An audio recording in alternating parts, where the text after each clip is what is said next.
300 కేవలం Mahabubnagar పట్టణంలోనే ration card ఇస్తాం.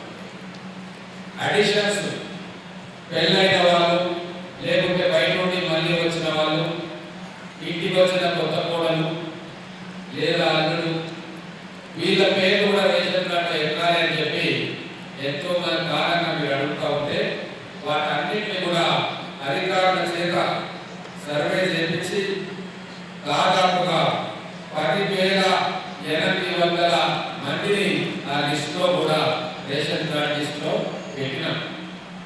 Ration card ఇచ్చుడే కాదు, మీ అందరూ కడుపు నిండా భోజనం తినడానికి, మన పిల్లలకు కమ్మగా వండి పెట్టడానికి భారతదేశంలో ఎక్కడా లేనట్టుగా సన్న బియ్యాన్ని కూడా ఈ రేషన్ కార్డుల ద్వారా మనం తెలంగాణ ప్రజలకు మీ అందరికీ కూడా ఇస్తాము. చాలా సంతోషంగా ఉన్నారు. పేద వర్గాల ప్రజలు ఈరోజు బయటికి పోయి బియ్యం కొనుక్కునే అవసరం లేకుండా ప్రతి నెల మనిషికి 6 కిలోల చొప్పున సన్న బియ్యం వాళ్ళ రేషన్ షాపులో వాళ్ళకి వస్తాము. చదువుకోవడానికి ఆడపిల్లలు ఎంత దూరం పోవాలన్నా వాళ్ళకు ఉచితంగా ఆర్టీసీ బస్సులో ప్రయాణం ఉంది.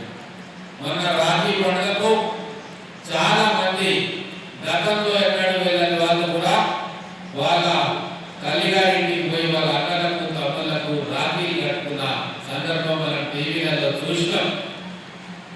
బస్సులన్నీ రద్దీగా ఉన్నాయి, రోడ్లు జామ్ అయినాయి. ఎందుకంటే ఎక్కడో నల్గొండ జిల్లాలో సూర్యాపేటలో లేదా మెదక్ జిల్లాలో వరంగల్లో ఉండే మన కుటుంబ సభ్యులకు అన్నలకు తమ్ముళ్లకు కూడా రాఖీ కట్టుకునే అవకాశం ఈరోజు మన మహిళలకు మన ప్రియతమ ముఖ్యమంత్రి రేవంత్ రెడ్డి గారు ఇచ్చింది. అలాగే మన పిల్లలు చదువుకోవడానికి వాళ్ళ హాస్టళ్లలో మంచి భోజనం పెట్టిస్తాము. ఈరోజు మా మిత్రులు ఒక వీడియో పెట్టారు చదువు గురించి. మహబూబ్ నగర్ పట్టణంలో ఏ కార్యక్రమాలు జరుగుతున్నాయి, మేము ఏం చేస్తున్నాము. సరే నేను పెట్టవాలే కానీ వాళ్ళే పెట్టారు. కానీ ఒక్క విషయం నేను చెప్తున్నానమ్మా, ఇక్కడ చాలా మంది తల్లిదండ్రులు కూర్చున్నారు, చదువుకునే పిల్లలు ఉన్న తల్లిదండ్రులు. ఈరోజు మీరు బాటలు పడుతున్నారు, ప్రభుత్వం మీకు చేయాల్సిందంతా చేస్తూ ఉంది. అయినా కూడా పేదరికం నుంచి గట్టెక్కే పూర్తి ఉపాయం అది కాదు.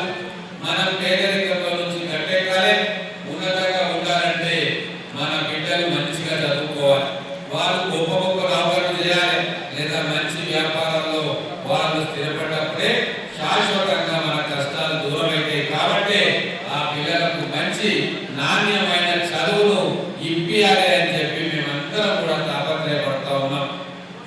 చాలా మంది తల్లిదండ్రులు ఇవన్నింటినీ కూడా స్ఫూర్తిగా తీసుకొని మా పిల్లలను ప్రభుత్వ పాఠశాలలో కావచ్చు లేదా ప్రైవేట్ పాఠశాలలో చదివించుకోవాలని చెప్పి మీ అందరికి తెలియజేస్తా ఉన్నాం. గవర్నమెంట్ స్కూళ్ళలో ఈరోజు దాదాపుగా 30,000 మంది అడిషనల్ గా జాయిన్ అయ్యి మన మహబూబ్ నగర్ జూనియర్ కాలేజీలలో గత సంవత్సరం 800 అడ్మిషన్ ఉంటే ఈసారి 1200 అడ్మిషన్స్ అయ్యాయి. డిగ్రీ కాలేజీలో దాదాపుగా 1600 నుంచి 1800 దాకా మన పిల్లల అడ్మిషన్స్ పెరుగుతున్నాయి. అంటే మన పేద విద్యార్థులు ప్రభుత్వ ప్రైవేట్ స్కూళ్ళలో చదువు పంపించలేని తల్లిదండ్రులు వాళ్ళ పిల్లల్ని ఈరోజు ప్రభుత్వ స్కూళ్ళలో కాలేజీలలో పంపిస్తున్నారు. అంటే అక్కడ వాళ్ళకు మంచి చదువులు చెబుతున్నారన్న నమ్మకం వాళ్ళకు కలగడమే. అందుకే ఆ నమ్మకాన్ని నిలబెట్టుకునే విధంగా మన విద్యా వ్యవస్థను